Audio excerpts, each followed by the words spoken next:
Luce! Accendi!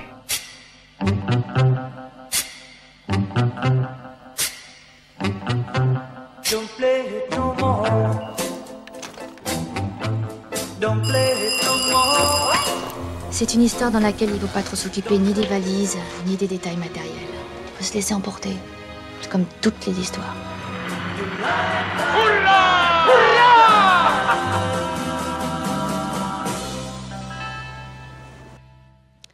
Bonjour à tous et bienvenue dans ce nouveau numéro de Focus. Aujourd'hui, nous sommes à mi-parcours du festival et nous avons encore beaucoup de choses à vous révéler. Tout de suite, le sommaire. Focus a déjà 8 ans, l'occasion d'officialiser son lien avec le festival Premier Plan. Côté expo, les Western Spaghetti sont à l'honneur à la médiathèque Toussaint. Enfin, nouvelle rencontre avec une jeune réalisatrice belge, Vania Le Turc, zoom sur son premier long métrage.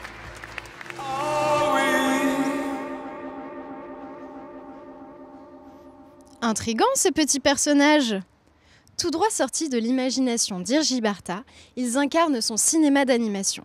Je vous propose tout de suite de plonger dans l'univers de ce remarquable réalisateur tchèque. Après avoir travaillé dans un théâtre de marionnettes, Irgi Barta s'intéresse aux marionnettes de cinéma. Il étudie à l'école des arts décoratifs de Prague, puis propose une idée de film au studio de production Creative Film. Il y a un certain nombre de points communs entre le théâtre de marionnettes et le cinéma d'animation. On sent que le théâtre utilise beaucoup d'allusions, de symboles et de métaphores, un langage qui finalement est assez proche et propre au cinéma d'animation. Dans ce sens, c'était une expérience très utile et le passage de l'un à l'autre était tout à fait logique et fluide. La démarche de création de Irgi Barta est en phase avec ses aspirations, ses coups de cœur. Ce fut notamment le cas avec le long métrage Krissar, le joueur de flûte de Hamelin. Je vais vous donner un exemple très simple. Un chanteur pop extrêmement populaire dans la Tchécoslovaquie de l'époque avait fait une chanson sur le joueur de flûte de Hamelin, une chanson qui m'avait intéressé ou qui, dans tous les cas, avait suscité ma curiosité. Et puis par hasard, le studio Creative Film avait un projet de film sur ce sujet-là et m'a proposé de le réaliser. Ça s'est fait un peu comme un jeu de hasard et du coup je me suis beaucoup basé sur l'émotion qui était restée en moi après l'écoute de la chanson et sur cette espèce de curiosité, d'envie de voir ce que cela pourrait donner si cette ambiance était transposée en film. Loin des productions édulcorées d'Hollywood, Irgi Barta ne se pose aucune limite quant à son ton et son esthétique singulière. À aucun moment, on ne me disait il faut que ce film soit destiné premièrement aux enfants et donc des questions de censure, d'autocensure, de limitation, ces questions-là ne se posaient pas. Ce n'était pas particulièrement destiné aux adultes ou aux enfants, la question de la distribution était secondaire en fait. Dans le cas par exemple de Drôle de grenier, un film plus récent, je crois que l'aspect esthétique du film ne correspond pas non plus à l'idée que peuvent se faire certains parents ou maîtresses d'école quant à ce qui doit être enseigné et comment les choses doivent être enseignées aux enfants. Et je crois que c'est bien de garder une certaine liberté de ton. Ce jeudi matin, Irgi Barta anima une masterclass au Quai appelée La lumière au bout du tunnel, ayant pour thème le processus de création. La lumière au bout du tunnel, je crois que c'est assez parlant par rapport à ce processus de création. En effet, quand on se lance dans un projet, c'est comme si on entrait dans un tunnel dans lequel pendant très longtemps on est dans l'obscurité et ce n'est qu'à la toute fin que l'on commence à y voir un peu plus clair et que le projet prend des contours plus clairs. N'oubliez pas d'aller voir ces films, projetés jusqu'à la fin du festival. Pour découvrir son univers, n'hésitez pas à vous rendre à son exposition au Quai. 8 ans.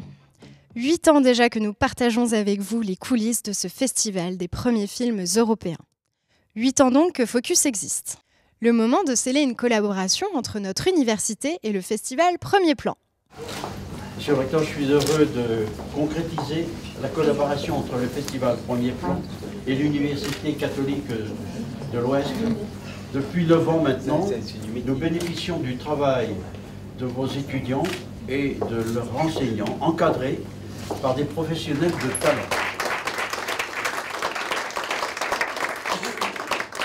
Ainsi, le partenariat entre le festival et l'Université catholique de l'Ouest s'est formalisé grâce à la signature d'une convention. Chaque année, c'est l'occasion pour les étudiants de se confronter au monde professionnel, ce que nous confirme le recteur de l'université. Une expérience véritablement professionnelle auprès des différents métiers liés à la créativité culturelle, au cinéma. Et puis ça rentre aussi dans la vocation de notre université, d'être au service de la culture et de la société. Et donc pour notre université aussi, c'est une très très belle opportunité. Ok, c'est bon, je suis prête. Alors aujourd'hui, nous allons vous parler... Je suis super désolée, je suis en retard, j'ai eu un problème avec ma voiture. Je suis prête, on y va. Qu'est-ce que tu fais, Florane, là? C'est mon tour. Non, c'est moi, là. Non, c'est mon tour.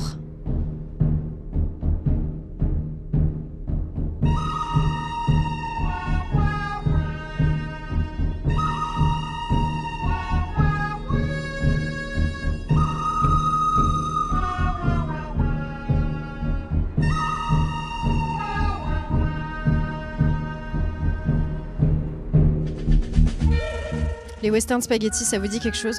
En ce moment, il y a une exposition qui leur est consacrée, dans un décor grandeur nature.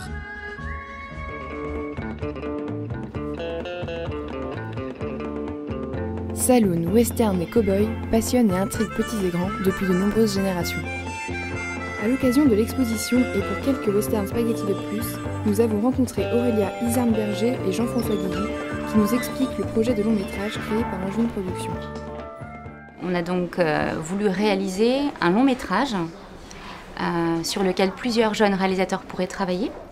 En l'occurrence, il y en a 7, donc avec 7 histoires. Plusieurs jeunes réalisateurs pour un concept de film un peu particulier. Chaque histoire a un titre, et du coup, même si le film s'appelle Sand and Blood en général, après, en fait, c'est un peu le même principe que Paris Je t'aime, où en fait il y avait une histoire par arrondissement, et là en fait le fil conducteur c'est les décors et paysages des western spaghetti, et à chaque fois il y a le titre du film qui apparaîtra, donc du coup le titre de notre histoire c'est 21h pile. Le but d'Angevine Productions est à la fois de promouvoir la jeune création et de réhabiliter les décors de western dans le sud de l'Espagne, notamment dans le désert de Tabernas.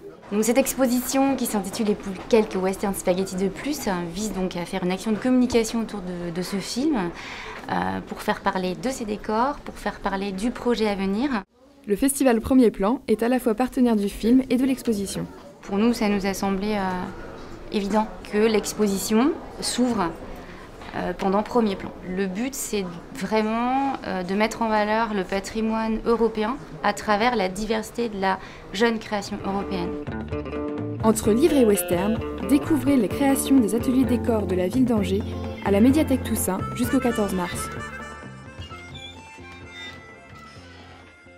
L'adolescence, c'est un thème récurrent chez les jeunes réalisateurs. Vania Le Turc signe son premier long métrage intitulé L'année prochaine et se penche sur l'émancipation de 2 jeunes bachelières. Nous l'avons rencontrée pour connaître son ressenti sur cette première expérience. La période de transition entre l'adolescence et l'âge adulte est toujours difficile. Elle est accompagnée d'incertitudes, de désillusions, de renoncements. C'est ce à quoi vont être confrontés 2 meilleures amies, Aude et Clotilde, âgées de 18 ans. Moi, dès le départ, je voulais parler d'une histoire d'amitié comme on parlerait d'une histoire d'amour, avec la même force et la même douleur quand ça finit. Et que ces amitiés-là, elles sont presque plus fortes, à cet âge-là en tout cas, que les histoires amoureuses. C'était l'envie de parler d'une rupture d'amitié, comme d'une rupture amoureuse, et de tout ce que ça a de fondateur. Mais je voulais surtout que ça permette aux personnages d'être plus libres et à ces 2 jeunes filles de devenir les jeunes femmes qu'elles voulaient vraiment être. Les émotions et les sensations occupent une place prépondérante dans le travail d'écriture du scénario. La réalisatrice a souhaité traduire les sentiments des 2 jeunes femmes le plus justement possible. Ce que j'essaye de faire en tout cas, c'est plutôt des films d'émotions, de sensations, et qui permettent aux gens de mettre d'eux-mêmes dans le film. J'essaye, quand c'est possible, que les choses ne passent pas forcément par les mots, par les dialogues, mais par le ressenti. C'était vraiment chercher la sensation juste, chercher le geste, chercher l'état et comment est-ce qu'on peut le rendre. Moi, je voulais pas du tout rendre les choses manichéennes, je voulais pas un personnage bon, un personnage mauvais, je voulais qu'on montre des tas d'états d'elle, que ça change subtilement. J'essayais de partir avec les comédiens dans des états différents parce que je me disais en fonction de ce que le film va devenir, à ce moment-là, on aura besoin de plus de violence ou à ce moment-là, on aura besoin d'avoir encore un petit moment de douceur entre elles. Je dirais salut. Vania Le Turc a porté une attention toute particulière au choix de ses actrices principales, l'osmose entre les 2 personnages étant nécessaire à la construction de leur relation. Moi, je voulais trouver un duo de comédiennes, je voulais qu'elles fonctionnent ensemble. Et je me suis dit, ça marchera pas si juste je prends une comédienne qui me plaît, je lui dis tu feras Clotilde, et une autre comédienne qui me plaît, tu feras Aude. Il fallait que ça fonctionne à 2. Et quand on a fait les essais avec Constance et Jenna, il y a eu un truc très fort. Je me suis dit, parce que c'est moi qui les filmais, et je me suis dit, tiens, on dirait 2 sœurs, mais qui n'ont pas été faites dans le même moule. C'est qu'à des moments, elles se ressemblaient, et à des moments, elles étaient tellement différentes, et ça, c'est un truc avec lequel je voulais complètement jouer. Quand je les ai vues toutes les 2, il s'est passé quelque chose, quoi. Le film sortira dans les salles le 24 juin, l'occasion de découvrir pour vous Aude et Clotilde sur le grand écran. Bon, vous savez que près de 80 films sont présentés cette année. Mais alors, pour ces jeunes réalisateurs, que représente le festival ? Espoir que plus de gens voient nos films. Les conseils des anciens, il n'y a rien qui remplace ça, quoi. Ouais, je suis curieuse comment ils sont les réactions demain. The audience. Here is the audience is very dynamic, very young people and very old people. I don't know. Une fois que le film sortira en salle, moi je ne vais pas avoir les retours des gens après le film. Alors que là, en allant en festival, il y a vraiment quelque chose de plus immédiat. On sent si les gens sont touchés, ils viennent nous le dire, on peut en parler avec eux. Et pour moi, c'est très très enrichissant d'avoir ces retours-là. L'occasion bien sûr de montrer son film à un public, il y a beaucoup de monde ici. C'est la première fois que j'ai eu un débat à propos de mon film. The festival's well known around the world. It's a BAFTA qualifying festival as well, which to me shows that it's got a lot of credibility. Le film existe, sans les festivals il n'existe pas, et donc ça donne un sens à tout ça. Focus numéro 6, c'est maintenant terminé. Vous pouvez nous retrouver sur les réseaux sociaux, mais surtout rendez-vous demain pour de nouvelles rencontres. À bientôt. Ça vous arrive souvent de vous faire corriger par des mecs ? Qu'est-ce que tu me dis? Je te demande si ça t'arrive souvent de te faire corriger par des mecs. Corriger, taper dans la gueule. Oui, ça m'arrive tout le temps. Faut pas faire attention. Merde, qu'est-ce qu'elle a ? Merde, elle a un malaise. Your life, life, life, life.